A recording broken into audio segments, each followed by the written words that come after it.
Yeah, that's the good stuff right here. Hard, soft literature.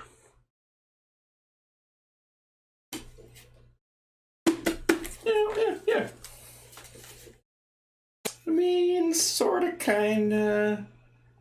I tell you what, I think I'll check it out. You know, I'm not normally one to destroy books, but I'm just kind of big for it. Hiya, folks. Fruit and Doggy here, doing another book discussion, and today it is on Warbreaker. Oh, that felt better. To read off the summary, I'm going to butcher this first name. Titular, capital of Hallandrin, is a colorful city by the sea where gaily dressed crowds bustle through sunny streets and worship heroes who have been reborn as gods. Ruled by the silent, mysterious God King, the pantheon is nourished by offerings of breath, the life force that keeps them alive and youthful. Exiled in Idris, the former royal family reluctantly betrothed the princess to the God King. Arriving in Titular, she finds both the city and the marriage are not at all what she expected. Her only ally is Lightsong, a god who is skeptical of his own divinity, who fears that war with Idris is inevitable. Meanwhile, another new arrival in Titular, one who bears the sentient sword Nightblood, makes cunning plans based on the unique magic of Hallandrin, which uses color to focus the power of breath. Plans that could change the world. This was published or written by Brandon Sanderson. It is 675 pages long, so good length. Not quite 700. And it was published in 2009. And this is a sci-fi... Well, okay, I take that back. Not sci-fi. Just fantasy novel. It's got that sort of medieval combined with magic flair to it. I was going to say that I noticed lately when I've been covering different fiction books, I wasn't really hitting a good stride. I was covering several books that it's like, oh, it was okay at best. Really, I can't recommend it. It's not something I found enjoyable. But I knew nothing about this author, never heard of their work before. Just picked up this book based on the cover and, kind of a bit of a lark. And I was very pleasantly surprised by it. What it's referring to with the breath and the color is essentially this world's style of magic. So what happens is that every person has one breath. And it's not a person's soul, so you're not stealing souls. It's not horrific and terrible. But the way it kind of comes across to me is it's not their vitality, it's not their youthful enthusiasm. It's just sort of a general essence. And it seems like it somewhat will dull your senses if you lose your breath. Maybe things won't be quite as vibrant. But that's about all that you really lose. However, if you're a person who's able to purchase people's breath, if you're able to accumulate and acquire several, basically you start gaining more ability. And it's kind of on a scale system or different levels and ranks. So if you have a small amount, you get just a very basic boost, a few abilities. As you start to accumulate a greater portion, like, hey, now you're up to the next level, you get these benefits and these bonuses and so on and so forth. And if you get to the extremely high ends, it'd be a stretch to say godhood. It's not that overpowered of a system, but it is a very interesting take nonetheless. And I found it to be interesting and novel enough where it's like, wow, that's an interesting idea. I've not seen anything quite like that before. And I don't really want to spoil too much, but there are different ways that those breaths can be used.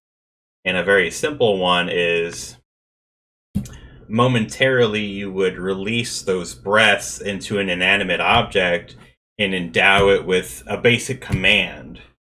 and the better suited that object is for that act, the less breath you need to use and the better it'll be at it.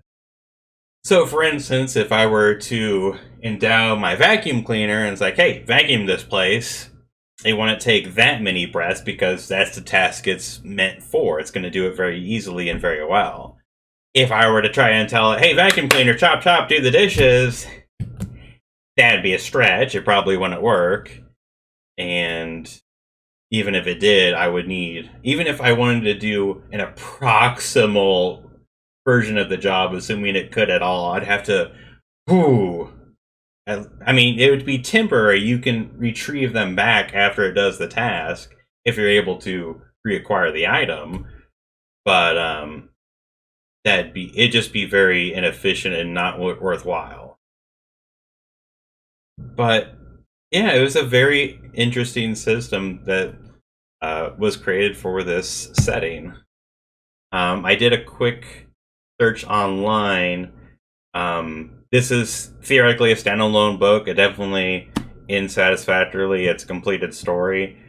In theory, maybe there'd be a sequel someday. Excuse me. But, I mean, I was satisfied with it as is. I will mention, going into a little bit more detail, the kingdom that is sending off their daughter to be married. It's a little spoiler-ish, but this is covered in the pretty early part of the book, that they actually are two daughters, two princesses. There's a bit of a switcheroo that takes place. And as I was reading, I was like, oh, that seems really obvious where this is going to be going. You know, it seemed very cliche, like it's going to be very passé, and it's like, it's not going to be that interesting. But though there are traces and there are elements where it's like, yeah, I've kind of seen something like that before, I do commend the author for what they did with it. From what I've read, I've not seen anything quite like this before. Or at least nothing so obvious that it's like, oh, I've seen it a dozen times. This is nothing new. This is nothing interesting. It goes down directions and it does stuff with that material that's satisfying. I mean, again, this is all just my opinion, my perspective. And I guess if you're particularly skeptical or pessimistic, you could say with any fiction or any sort of work that somebody produces nowadays where it's like, well, I've seen this happen before. Oh, you know, this element that you like, that's come from another work. Like, you could theoretically say that every story could be a Frankenstein of dozens of other works previously. It's like, well, this part didn't come from, how to put it? Yeah, there are two princesses, and they pull the switcheroo. Okay, that's come from this story. Sure, what he does with it from there is different, but that different thing comes from this story. And it's like, well, I guess you could argue that. You wouldn't maybe technically be wrong, but I would say that the way it's written and composed, the way it unravels or goes through the story, I thought was interesting and engaging enough to be like, yeah, this is something different. This has enough elements that feel fresh that it's like, this was really refreshing to read. It was an easy book to get through. Didn't take me very long at all. I wasn't like, oh, I'm really losing steam. I'm losing interest. I was like, oh, yeah, let's see what happens next. I would mention, in case this is something that frustrates you, it does change point of view quite a few times. There are a few different characters in different areas that it'll pick up and put down at different times, but that's pretty common in a fantasy book. So this is definitely one I recommend. At the very least, as a borrow it, I might even go so far as to say buy it. Again, because it felt so fresh. Pardon me. It was a joy to read.